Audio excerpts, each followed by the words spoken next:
computer, share screen. I've got my PowerPoint here and slideshow from the beginning.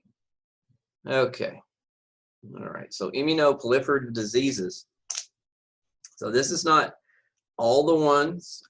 This is going to focus on the lymphocytes, and I think, you know, the more commonly encountered for us in the lab to test for. And what I want to start off with is we are part of the screening. The initial screen for these immunoproliferative disorders is a simple CBC. Okay, so as soon as you get a CBC and you see irregularities with a number, all of a sudden the white count is off the chart. You do a smear, you check it, and you see nothing but lymphocytes in the smear, and you know it's 99% lymphocytes. That's going to be your key. That's going to be your role to initially see these, and it's not something you're going to miss. Now you might miss some blasts that are through the diff in the early set, you know, and that would be good if you could pick some of those out and call them blast early. But when we really see these things take off, whether it be an acute, what I'm thinking more of, it's just an overload of lymphocytes for your CBC. So we're going to intro the immunoproliferative diseases. We're going to talk about how they're classified. Leukemias, lymphomas, we'll talk the differences there.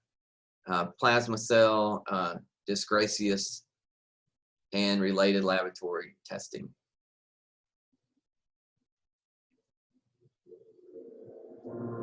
So malignancies here involving the lymphoid line. So of course, if you read the chapter, you know there is another line, right? What's the other line opposite lymphoid?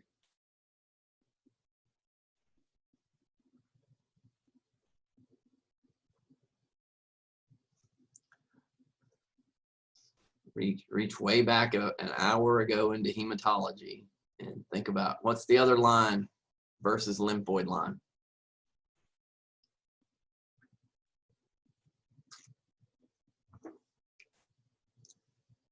Oh, I know I have somebody. I want to say granulocytic, but I feel like that's wrong. You want to say that's wrong? Well, granulocytic would be in that line, but what do we call that line? When you're, myeloid or something like that? Yeah, that's it. Myeloid. Thank you, Mary. Yeah, myeloid versus lymphoid. So there's a group of cells that come down the lymphoid side, and there's a group of cells and come down the myeloid side. So we're going to focus mainly on the lymphoid line here with the leukemias and the lymphomas and the plasma cells. Okay. So a leukemia is a malignant cell in the bone marrow that spills out in the peripheral blood. So that's where, you know, we would start to see those in a smear, your diffs that you've been working so hard on to finish up and to get used to normals, and then you're going to start seeing some abnormals. Lymphomas are malignant cells that arise in the lymphoid tissue, such as the lymph node, tonsils, and spleen. So this is going to be, you know, where they're focused on. So that one may not be as easy to see as the leukemias are. And then the plasma cell, dyscrasias, are malignant or pre-malignant condition of the plasma cells. So we see that with B cells a lot. So that's where we're going. So those are our three division. So one of the things with the plasma cell, dyscrasia, the disorders, is something that's going to pop up, and you might as well get used to it because it's called MGUS, is monoclonal gammopathy, undetermined significance. So we might see that. We're going to see that as one of in the division when we start talking about the plasma cells. All right, so that's what we're going to do. We're going to, so this, you kind of get this. It's not, this is the disclaimer of this chapter. I love this. chapter is not intended to provide a comprehensive discussion of the hematopoietic malignancies.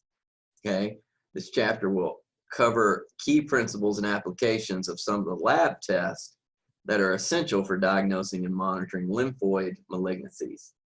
So I wanted to make that disclaimer first because I didn't want you to, see Miss Bednar on Monday and say that I was stepping into hematology and giving you the hemopoietic breakdown of disorders. But so that disclaimer being made, let's move on. So first off, how do we classify these hematological malignancies? The World Health Organization classifies is the most widely accepted system. So the system is based on cell lineage, immunological markers, genetic features, and morphology and cytochemical staining. So those are kind of how these get classified.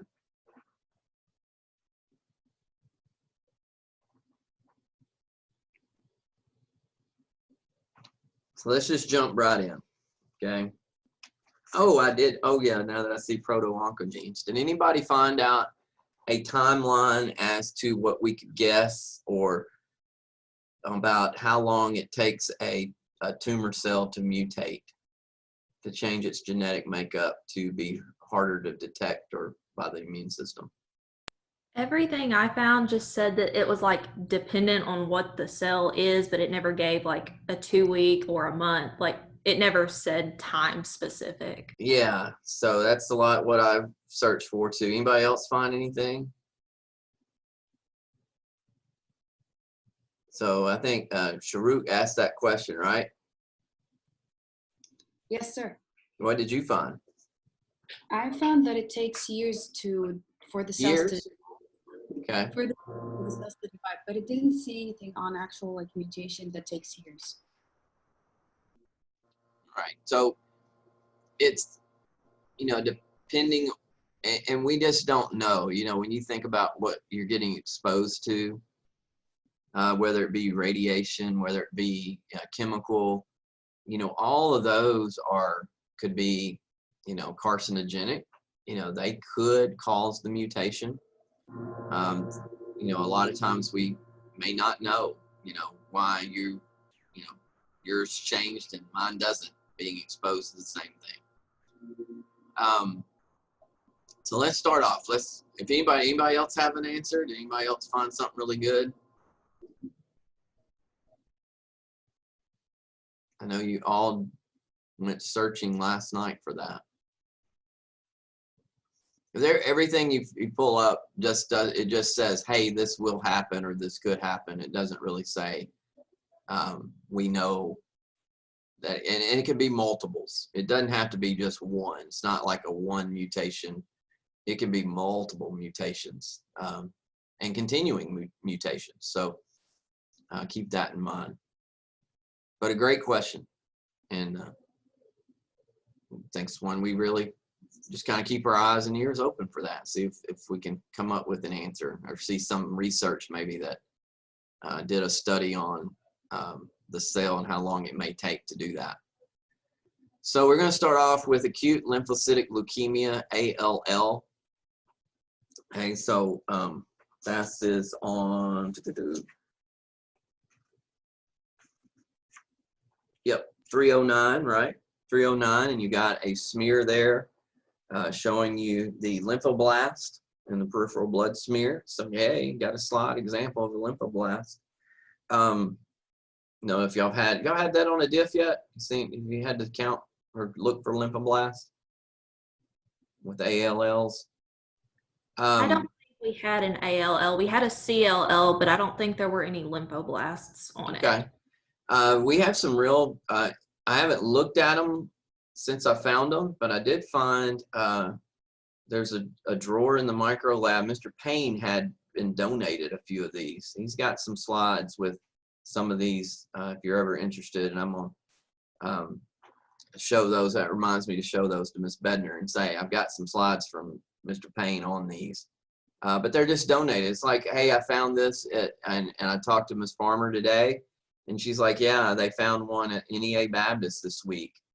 and shared it with us. So you just never know when you're going to come across one of these. And if you do, just make an extra smear, stain it, and put it in the box and say, this is going to go to the school because we're going to donate this to the school for the students to review. So those are always helpful, because the more you see them, the better you'll be at seeing them when they're really there, when you get one.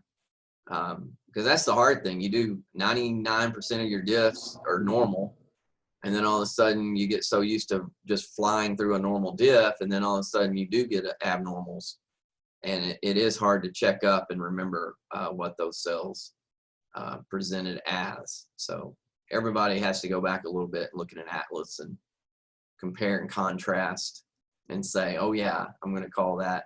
And that's where you know, the proficiency testing that we get to do each quarter. If you're the hematology person, you'll be given slides to go through and do diffs and identify abnormal cells. So get ready. So don't think you're never going to see those diffs again that you worked on in heme. You're going to see them. All right, so poorly differentiated lymphoid precursor cell, blast in bone marrow and peripheral blood. So we wouldn't see it in the bone marrow necessarily, but if it spilled out into the peripheral, that's where we would note it, and we would want to say that. So we have this idea. So it's characterized by the presence of you know, that's the description, that poorly differentiated. These cells can also infiltrate soft tissue, leading to organ dysfunction. ALL is usually seen in children between 2 and 5. Okay, so this is early on ALL, usually young patients. Most common form of leukemia in this age group. All ALL, I keep saying all, ALL is treatable disease with remission rate about 90%. So cure rate 80%. So remission and cure rates are lower in adults with ALL. So if it's an early onset, yay, you know, chances are it can be handled and put into remission, and some of these leukemias will reemerge again sometimes. But for here, there's 4 types, and that's what we got over here on the right side. We have 4 types. We have, how did y'all call, have y'all ever seen this CALLA? Do y'all call that something in heme? No, y'all have never seen CALLA at all? Okay.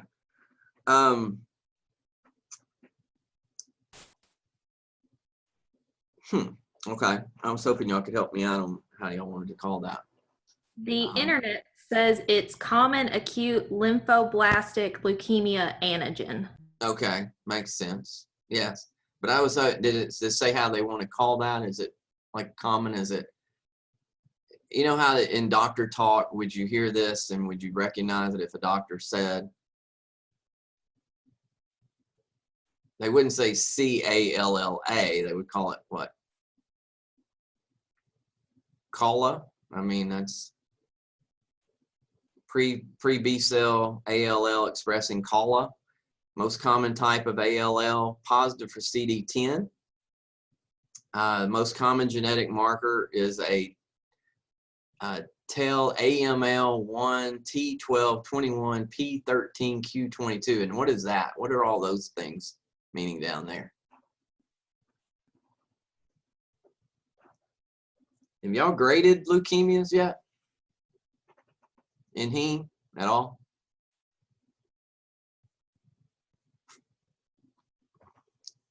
No. No. So what do you think that P13 Q22? What is that referring to down there?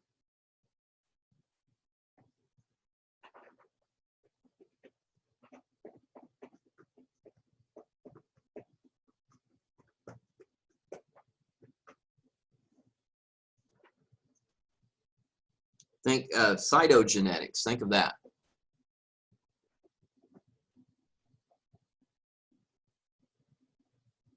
Talking about the chromosomes. Okay. Is everybody with me on that? pretty much. Okay.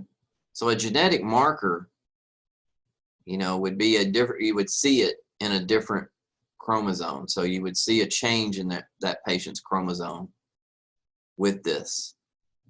Okay, so you see that word down like hyperdiploidy associated with a good prognosis. That means you got more chromosomes than you should. So we got hyperdiploidy, and it says the hypodiploidy is associated with a poorer prognosis. So the cytogenetic studies, patients with precursor B cell, ALL, the malignant cell contains more than the 46 chromosomes. Okay, and that's good. So you'll do a genetic pattern of that cell and look at the chromosome pattern. You'll see that it is more than 46. Okay, so I know we're not doing cytogenetics and we don't want to get too deep into this, but I kind of want you to know, you know, some things about these. The next one is pre-B cell ALL without calla. We'll say calla. So that's our next one. And then we have T cell ALL. And then we have mature B cell ALL, which is very rare.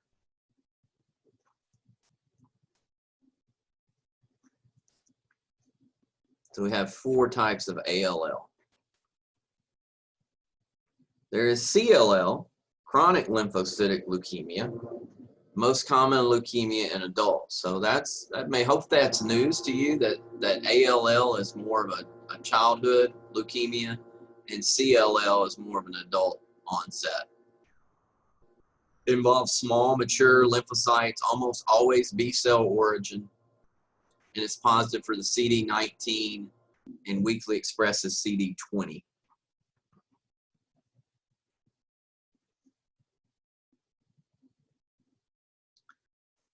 So we see an expansion of the clone of B cells with the appearance of small, mature lymphocytes.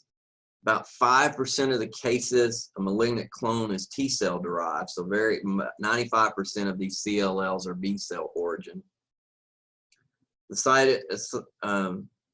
cytologically normal, the dysfunctional lymphocytes accumulate in the bone marrow and the blood, as well as the spleen, lymph nodes, and other organs. CLL primarily occurs in patients over 50 years of age with a 2-to-1 male to female ratio. So males are twice as likely to present with CLL as females. It is most common leukemia in adults. The patient will present the increased in peripheral blood lymphocyte count. Okay, so all of a sudden you don't get that 20 to 30 lymphocytes, you start getting 70 to 80. You know, just increase there. It could be a simple CBC, and you go, you know, did something happen with the diff? I'm seeing a shift to the lymphocyte side more so than a viral infection would do. Maybe we need to review. So you do a smear to review, and then that probably would lead to a bone marrow review to see what's going on. And which may be an incidental finding, and that's always good. I hope you understand that that's you guys. You are the incidental finder of this. This is that routine. Hey, I came to the ER for something else. I wasn't feeling quite right. I've been weak. I've been whatever. Something's going on. I don't know what it is. And you run that CBC, and boom, there it is. We got an answer. Because, you know, believe it or not, most people aren't getting yearly CBCs unless they go to the ER or the doctor for other reasons. So if you're somebody that doesn't get sick very often, you may not have a CBC in your record for years. You know, we don't have the access to go get a quick CBC like you will later, because you're going to be working in the lab and you're like, oh, let me run my own CBC and check it right quick. Routine physical exam, anemia and thrombocytopenia usually are absent at this time. So you don't see almost, you know, the anemia start to show or the thrombocytopenia. And, but as this grows, as this lingers, being chronic, then you will see that. Then you will see anemia and the thrombocytopenia start to occur. I have a question. It might be a stupid question. But sorry. I had a half brother. He's gone now, but whenever I was younger, they asked for my bone marrow. Can you treat any kind of leukemia with bone marrow, or? Well, they're probably going to do what the treatment would be. They would want to zap out his bone marrow.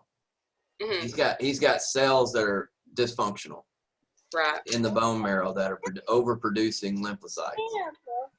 Okay. So when they ask for you to be a donor for bone marrow, what they're going to do is they're going to zap his bone marrow. They're going to destroy his bone marrow. So basically, it would just be replacing his. Yeah, they're going to transplant a bone marrow transplantation would be, they're going to take your bone marrow, replace his, and you don't have these abnormal cells. So then he's able to revive back normal cells without the leukemia being there. So when you hear people saying, well, would you just screen? Would you come in and let us take a bone marrow to see if you're a match?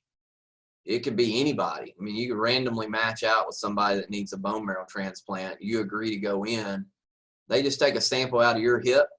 You know, you sit on the table and they grind in there and get a sample of your bone marrow to replace the patient's. So it's very, if you want to say giving, and you want to be a volunteer giver of things that you can donate, that's one of the ones you can do. You can definitely join in on a bone marrow list to be a potential donor. Isn't it like very intrusive though, like big needle in the back, or is it? Oh no, not the back. Well, it's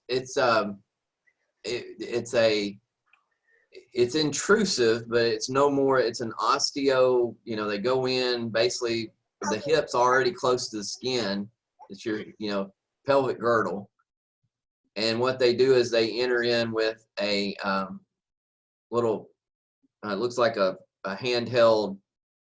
Like you're going to cut something, and they go in and they kind of do this and open up the bone, and then that allows them to collect your bone marrow out of that. So they aspirate your bone marrow, and then they do the same for that person. They've been opened up his, and then they're going to donate. They're going to transfuse that into his bone. Okay. No, I don't think it's not. I mean, I'm sure you're going to be sore, but I don't think it's like. I don't think of it as like a spinal tap. I mean, they're not going to pop your spinal column and all that. Have an issue there. They're just going to. And I don't know if y'all have ever. I mean, you will see this hopefully one day. Somebody that doesn't have good veins. I had a patient that was a chronic diabetic, young type 1 diabetic, just didn't want to take care of herself. They'd go pick her up off the floor at her house, unconscious, with a blood sugar of 10, 15, something like that. We're supposed to be at 100. And since she didn't have any veins, we had one of our paramedics that loved to bend her leg and to go ahead and to access her shin bone for blood draw and for IV. And they relished that. They loved. They loved doing that. They're like, oh, don't worry about trying to catch a vein. We're going to go ahead and open up her bone. Did you say her shin? Yes, shin. Okay, I was just making sure I heard you right. Yeah, oh yeah. Just so you want to feel below your knee, and you feel your shin bone right there. That's where they put the IV. And they're like, you want some blood? Yep, sure do. Okay. So I haven't, that's ER. I mean, I don't know if that's on TV or not, but yeah, and then the story doesn't end well. Eventually she's going to pass because she's going to not get care, and that was her. That was where she was mentally. She was done with the way of life with diabetes, and she was just refusing to try to change it. 20 years old.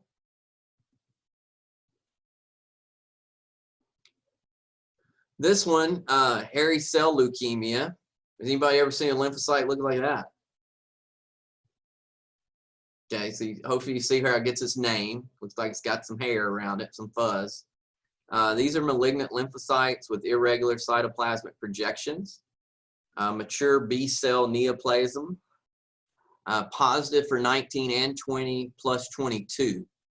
And then the CD103, I don't know if we've ever seen a CD above, the double digits, but CD103 cluster differentiation, if you don't remember that from your class, while we work so hard to get these nomenclatures down, highly specific marker for Harrycell leukemia.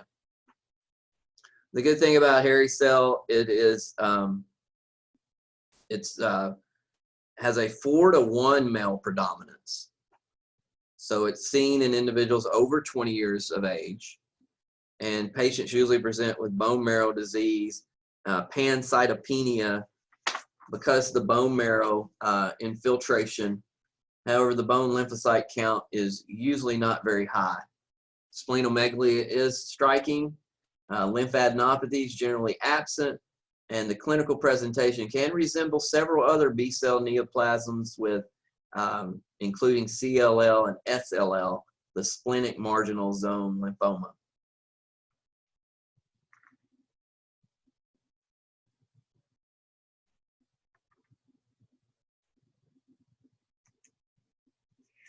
All right, so those were our leukemias. Okay, so we're now going to move into some of the ones you may have. I'm sure you've heard of ALL and CLL. I know that, and you may have or may not have heard of Harrycell. But here we're going to move into our lymphomas. Okay, so Hodgkin lymphoma.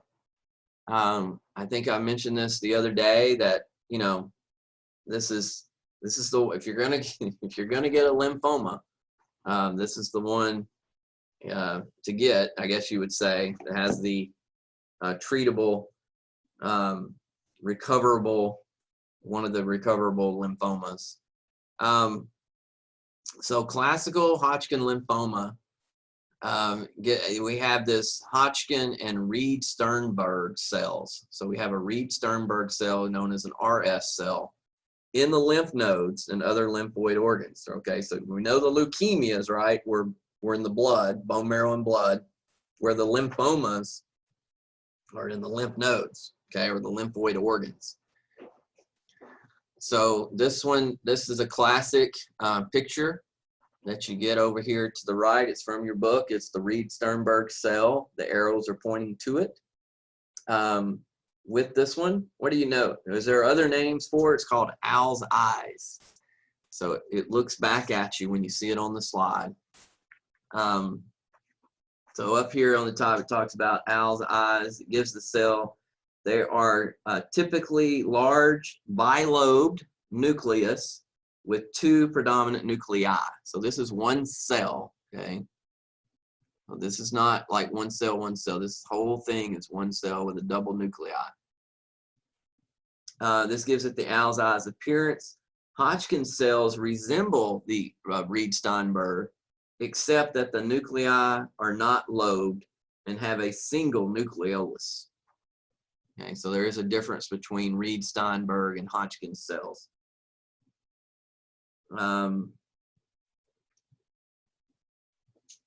So let's get a little bit on Hodgkin's lymphoma. It's the most common lymphoma noted. Reported incidence, 3 cases per 100,000 people in the Western world. It's often curable though, and that's good news. It occurs both in young adults and the elderly, so you can have a wide age range. Peripheral lymph nodes are the primary involved, although numerous organs such as liver, lung, and bone marrow can be affected. The disease is divided into, this is where we get these names coming from. It's divided into 2 nodular lymphocytic predominant HLs and classic HL. So classic HL is up there at the top. We just looked at it, that we have Hodgkin and Reed-Sternberg cells. And then you see the NLPHL, which stands for nodular lymphocytic predominant HL. And those are large lymphocyte predominant cells.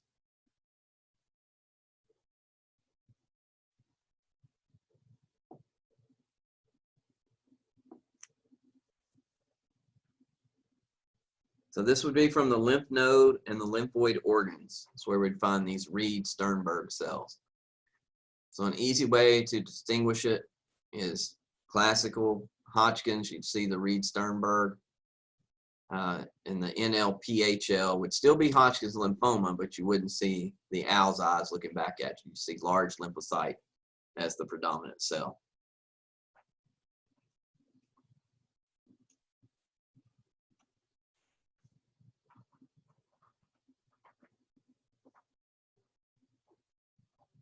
Oh, I didn't want to miss this. Sorry, I switched slides before I got there. You see, some of my slides leave me with more to talk about.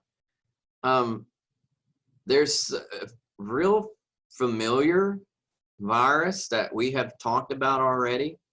That is it could be an epidemiological study that people with Epstein-Barr virus early on in life have been seen to develop Hodgkin lymphoma. Okay, so it is definitely one of those that we know about that, right? So patients with HL often have elevated levels of antibody to Epstein-Barr virus. The causative agents, of course, of infectious mono, if you didn't remember that. The nucleic acid of the Epstein-Barr virus has been demonstrated in Hodgkin's Reed-Sternberg cells. A history of infectious mono has been associated with increased risk of Hodgkin's lymphoma, particularly in younger adults, whereas no increase of risk between infectious mono and Epstein-Barr negative HL have been found. So definitely one of those that a question that can come flying at you with Hodgkin's lymphoma is what virus could be associated, and they love those questions. Like they love to bring up and say what virus, which of the following viruses is associated with Hodgkin lymphoma. Boom, you know it now, right? Epstein-Barr, yay.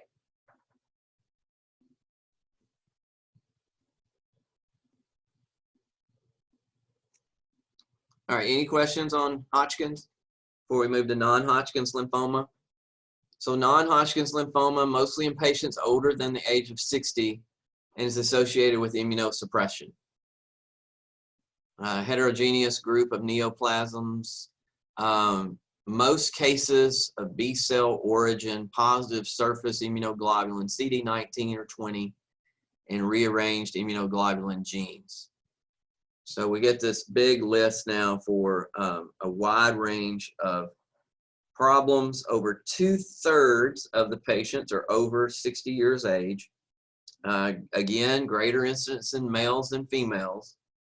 Immunosuppression seems to be the greatest risk. In fact, an increased case corresponding to emergence of human immunodeficiency virus. Ooh, what's that? HIV, right?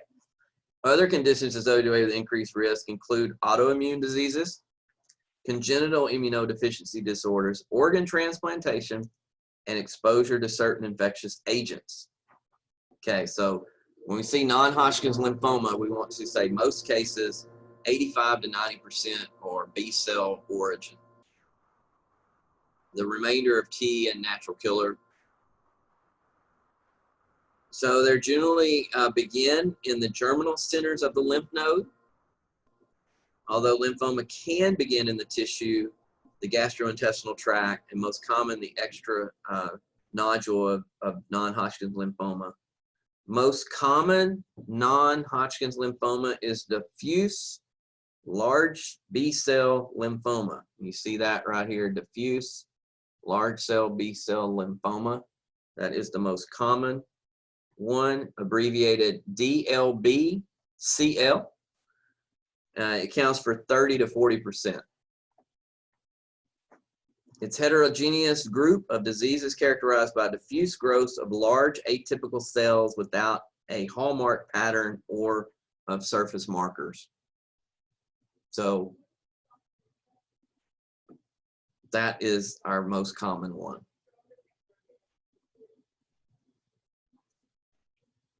The next common is B cell type lymphoma,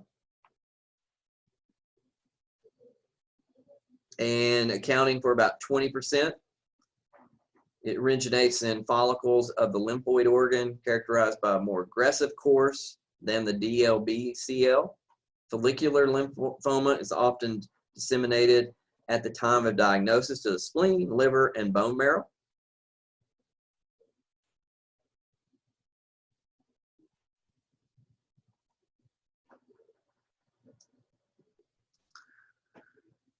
And it gives you this, that the lymphomas are usually tend to be slowly progressive and compatible with long-term survival. So if they're not aggressive or progressive, like if they don't like accelerate, then you got a chance to survive.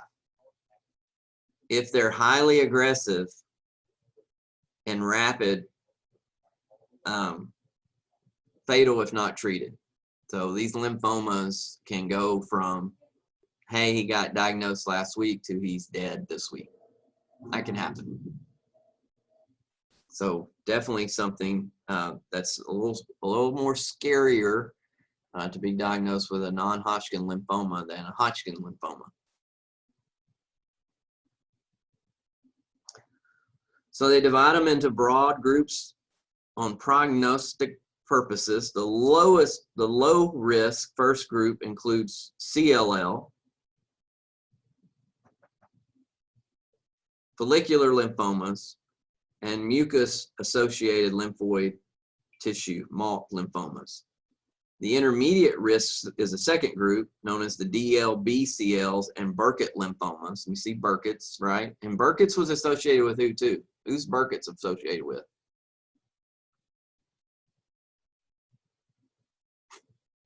We've already had Burkitt's lymphoma. What's this associated with again?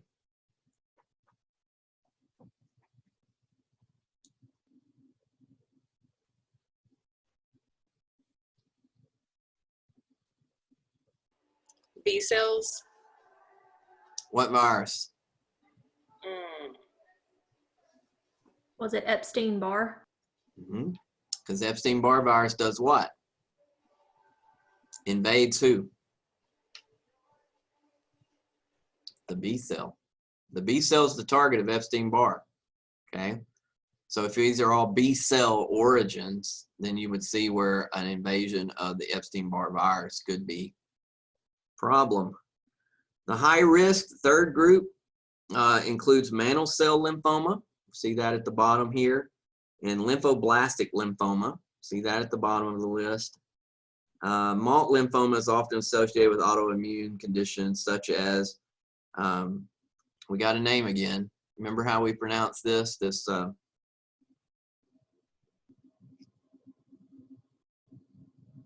Sjogren's, right?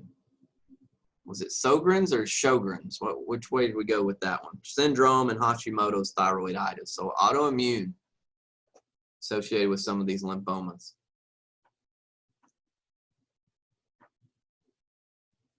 All right, so there is a load of info in these chapters that we're working our way. We can't. I'm not going to spend a lot. So we're running and we're on 9:45, and you can see how we could spend in this group.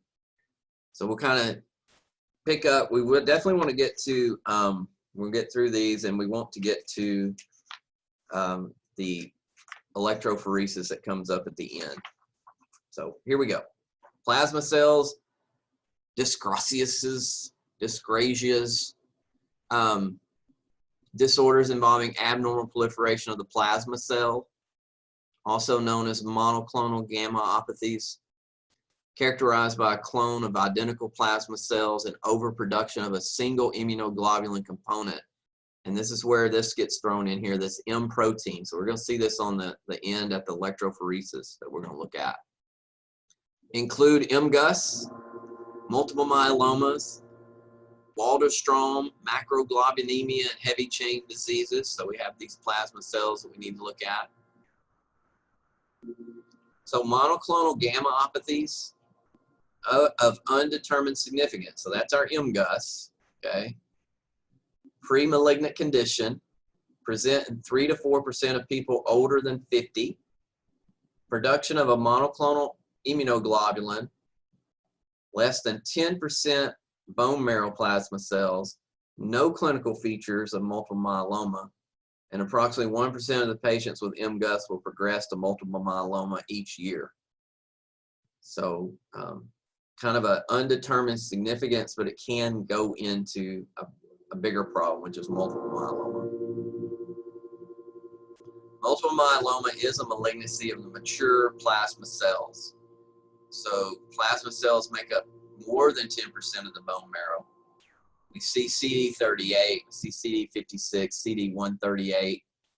Lytic bone lesions produce bone pain and hypercalcemia, and that is one of the early determinings of multiple myeloma is just doing lab tests.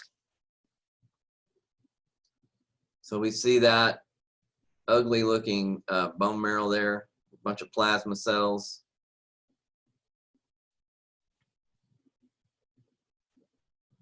Did anybody read beforehand and know what the tests were? I think we may come across it.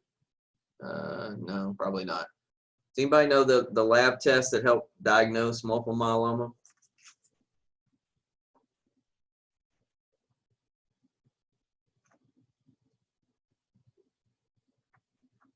Okay, I'm gonna continue because we're running low on time.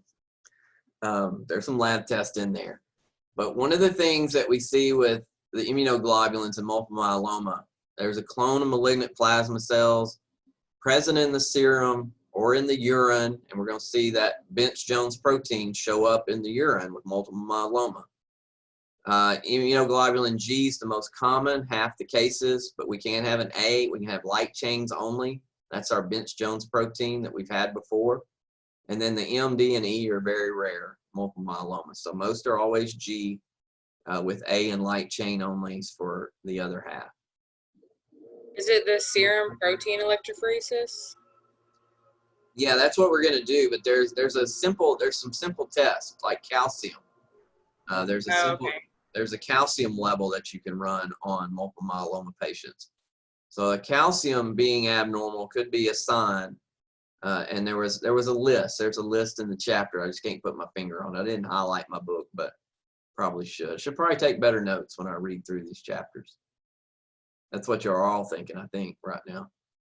Waldenstrom macroglobulinemia, malignant proliferation of IgM producing B cells. So it changes its name. Like for multiple myeloma, it's G.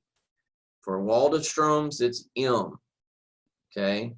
Also known as lymphoblastic lymphoplasmacytic lymphoma. We see 19 and 20 here again, 2279A. Fatigue, anemia, bleeding, plasma, hyperviscosity, peripheral neuropathy. We get monoclonal IgM in the serum. Bench-Jones proteinuria in approximately 10% of the cases. Cryoglobulin, approximately 20% of the patients, and cold agglutins in some of the patients. So kind of leading into next semester when you talk blood bank, cold agglutins are going to pop up. So be ready for another answer there for Dr. Walls. Heavy chain diseases, these are rare B-cell lymphomas, and we're not going to spend much time on this because they're very rare, but just know they are there. So how do we evaluate? We're going to hang with me for a few more minutes. Laboratory evaluation of immunoproliferative disease. CBC and differential, we've covered that. Immunophenotyping with flow cytometry, and we're going to talk more about that in the next lecture. So don't worry, on Monday we'll talk more about that. Evaluation of immunoglobulins, measuring the level of immunoglobulins with serum protein electrophoresis, immunofixation electrophoresis, immunosubtraction. So we see the electrophoresis popping up here. Then we can go on to the gene and chromosomal abnormalities with cytogenetics and molecular testing. So that's another level. So we can actually do a serum protein electrophoresis would be a very good tool to have for immunoproliferative diseases. Again, we're going to talk about flow cytometry and how that works.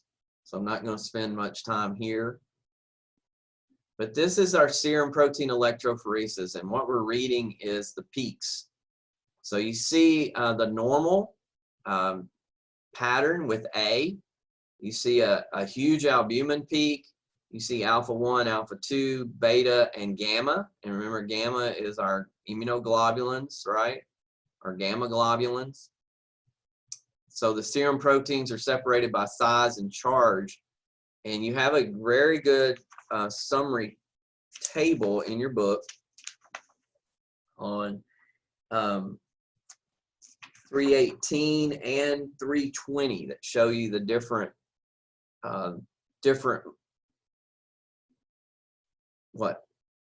melanoma disorders, right? Showing you here's normal, so you can see that we got an increase in all the immunoglobulins here are polyclonal. Here's a monoclonal, so we get a peak of 1. So this would be all of them are increasing. This would be one particular one is increasing. So this is how they do on when you do the gel. This back here is done. Oops. This back here is done with the computer measuring the gel pattern. So here's your gel pattern. So you get your albumin peak. Here is your anti-IgG. Here's your anti-IgA, M. And then these are your chains. Remember your kappa and your lambda chains.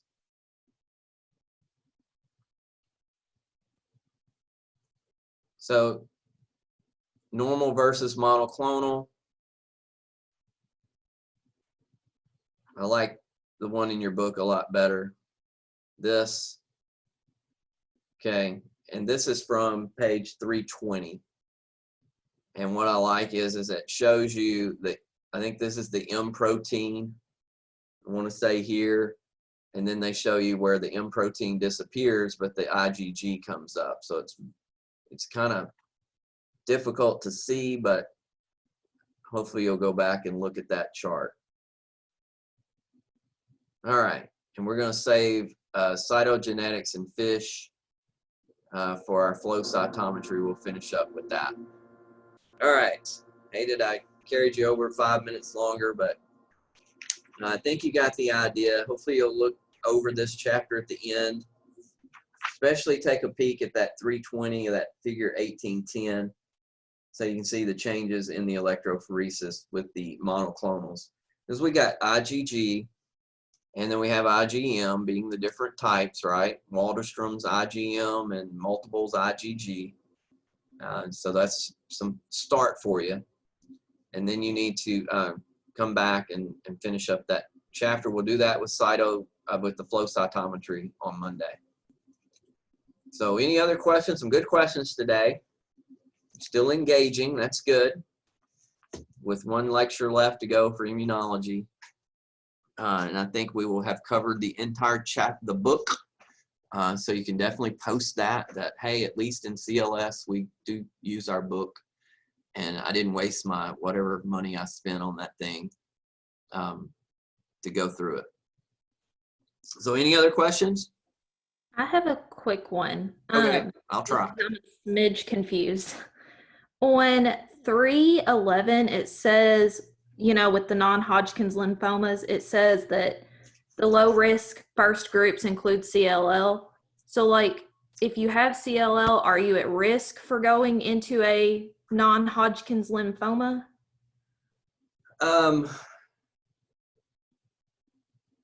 Well, the CLL, being, okay, so chronic lymphocytic leukemia or lymphoma. You see that on page 309. Oh, okay. So that's the name, yeah. Yeah, we call it leukemia, but it's also can be chronic lymphocytic lymphoma. Okay. That other L. So it's kind of an interchange there. Sorry. You're good. I was just confused. Yeah, it would be. Yeah, I'm sorry.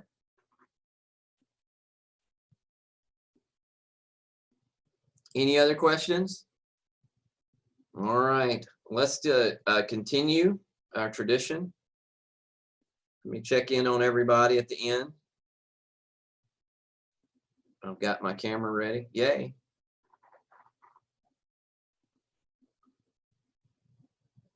Great. And I'll just tell me to forgive me if I see you guys like on campus and I don't recognize you because you're not wearing your mask, because this y'all look a lot better without your mask on. Just saying. Heather told me to ask about the review quizzes, but I'm not sure what I'm supposed to ask. Like maybe The question is, yes, I'll be working on putting those up for before the weekend. Yes. Okay. If that's what you're asking about, yes. All right, we got Heather come back, and Tristan and Brandy. And then there was somebody that logged off because I had a full page. I don't know who that was. Sorry, I was taking my youngest to the bathroom. If y'all Okay. were with me. Forgive you. All right. So Tristan, you coming in or not? There we are. All right, got everybody. 1, 2, 3. All right, perfect. Okay, have a great weekend. And yes, I will put up the quizzes today for next week. I can get those up. I know where I am. We're going to do flow cytometry will be on the quiz, lecture on it Monday. Micro, I know exactly where I am with that. So we'll get those up this afternoon. Look for the quizzes to open to review if you want to get on those this weekend. There won't be any, the reviews for lab will be on Zoom the end of Monday and the end of Tuesday. There won't be any quizzes for those. All right. Y'all have a great weekend. See you Monday.